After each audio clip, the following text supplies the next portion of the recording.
Hello friends, ഞാൻ doctor Rajesh Kumar. ഈ കഴിഞ്ഞ വിമൻസ് ഡേക്ക് ഞാൻ സോഷ്യൽ മീഡിയയിലെങ്ങും ഒരു പോസ്റ്റ് പോലും ഇട്ടില്ല. പലരും ഇത് ചോദിച്ചിരുന്നു, ഡോക്ടറിന് എന്താ ഈ സ്ത്രീകളെ ഇഷ്ടമല്ലേ എന്ന രീതിക്ക് ഒരു ചോദ്യമൊക്കെ വന്നിട്ടുണ്ടായിരുന്നു. ആക്ച്വലി വിമൻസ് ഡേ എന്ന രീതിക്ക് ഒരു ദിവസം മാറ്റി വയ്ക്കുന്നതിനോട് എനിക്ക് വലിയ യോജിപ്പില്ല. കാരണം വേറൊന്നുമല്ല, ഒരു ദിവസം ഈ വിമൻസ് ഡേ എന്ന് കരുതി ആഘോഷിക്കുമ്പോൾ ബാക്കി 364 ദിവസവും പുരുഷന്മാർക്ക് വേണ്ടി ആഘോഷിക്കുകയാണോ എന്നൊരു സംശയമുണ്ട്.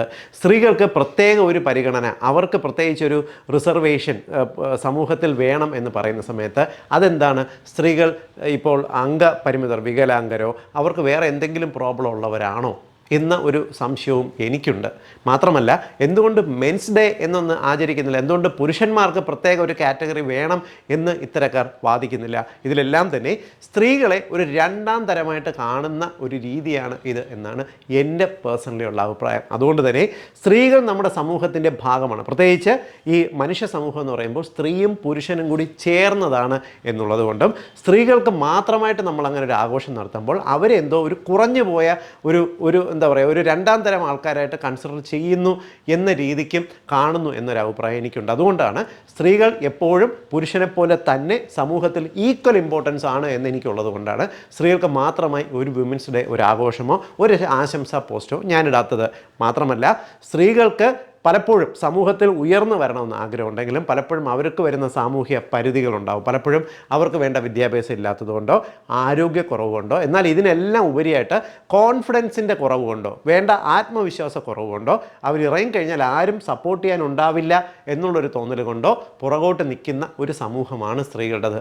മാത്രമല്ല, അവർക്ക് എപ്പോഴും വേണ്ട വിദ്യാഭ്യാസവും വേണ്ട ഒരു മുൻഗണനാ ക്രമത്തിലേക്ക് അവർ എത്തിക്കഴിഞ്ഞിരുന്നാൽ ഉറപ്പായിട്ടും പുരുഷന്മാർ ചെയ്യുന്നതിനേക്കാൾ കൂടുതൽ കരുതലോടുകൂടിയും അവർക്ക് എന്താ പറയുക സമൂഹത്തിൽ ഇടപെടാൻ സാധിക്കും എന്നുള്ള ഒരു അഭിപ്രായക്കാരനാണ് ഞാനും. അതുകൊണ്ട് തന്നെ സ്ത്രീകളെ പ്രത്യേകിച്ച് അവർ താഴ്ന്ന ആൾക്കാരാണ്, പുരുഷന്മാരെക്കാൾ താഴ്ന്ന ആൾക്കാരാണെന്ന് എനിക്ക് ഒരിക്കലും അഭിപ്രായമില്ല. മാത്രമല്ല, എനിക്ക് 2 പെൺകുട്ടികളാണ്. ഞാൻ മൊത്തത്തിൽ 3 സ്ത്രീകളുടെ കൂടെ കഴിയുന്ന ആൾക്കാരായതുകൊണ്ട് തന്നെ സ്ത്രീകളെന്ന് പറയുന്നത് എത്രത്തോളം നമ്മുടെ സമൂഹത്തിനും നമ്മുടെ ഓരോ കുടുംബത്തിനും വേണ്ടതാണ് എന്നുള്ളതിനെപ്പറ്റി കൃത്യമായിട്ടൊരു ഐഡിയയും എനിക്കുണ്ട്.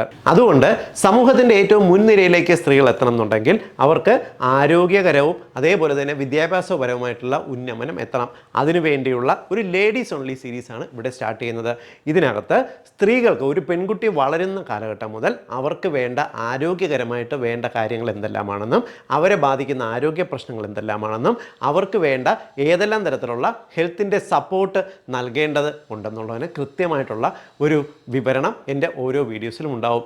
ഈ ഹെൽത്ത് സീരീസിലൂടെ ഞാൻ ഉദ്ദേശിക്കുന്നത് ഒരു പെൺകുട്ടി അവർക്ക് അത്യാവശ്യം പീരീഡ്സ് ആയി തുടങ്ങുന്ന, പ്രായപൂർത്തിയായി തുടങ്ങുന്ന സമയം മുതൽ അവരുടെ മനസ്സിനും ശരീരത്തിനും വേണ്ട സപ്പോർട്ടുകൾ, പെൺകുട്ടികൾ ഒരു യുവതിയാവുന്ന സമയത്ത് അവർക്ക് വേണ്ട പഠിക്കുന്ന സമയത്ത് അവർക്ക് തലച്ചോറിനും ശരീരത്തിനും വേണ്ട മാറ്റങ്ങൾ, അവർക്ക് വരാൻ സാധ്യതയുള്ള രോഗങ്ങൾ, അതേപോലെ അമ്മമാരാകാൻ തയ്യാറെടുക്കുന്ന സ്ത്രീകളുടെ ശരീരത്തിന് വേണ്ട കാര്യങ്ങൾ, അവർക്ക് നൽകേണ്ട ഭക്ഷണക്രമങ്ങൾ, അവർക്ക് പിടിപെടാൻ സാധ്യതയുള്ള രോഗങ്ങൾ, അതേപോലെ 30കളിൽ 40കളിൽ വാർദ്ധക്യത്തിലൊക്കെ തന്നെ സ്ത്രീകൾക്ക് വേണ്ട ആരോഗ്യകരമായിട്ടുള്ള സപ്പോർട്ടുകൾ എന്തെല്ലാമാണെന്നതിനെക്കുറിച്ചുള്ള ഒരു വലിയ സീരീസാണ് ഞാൻ ഉദ്ദേശിക്കുന്നത്.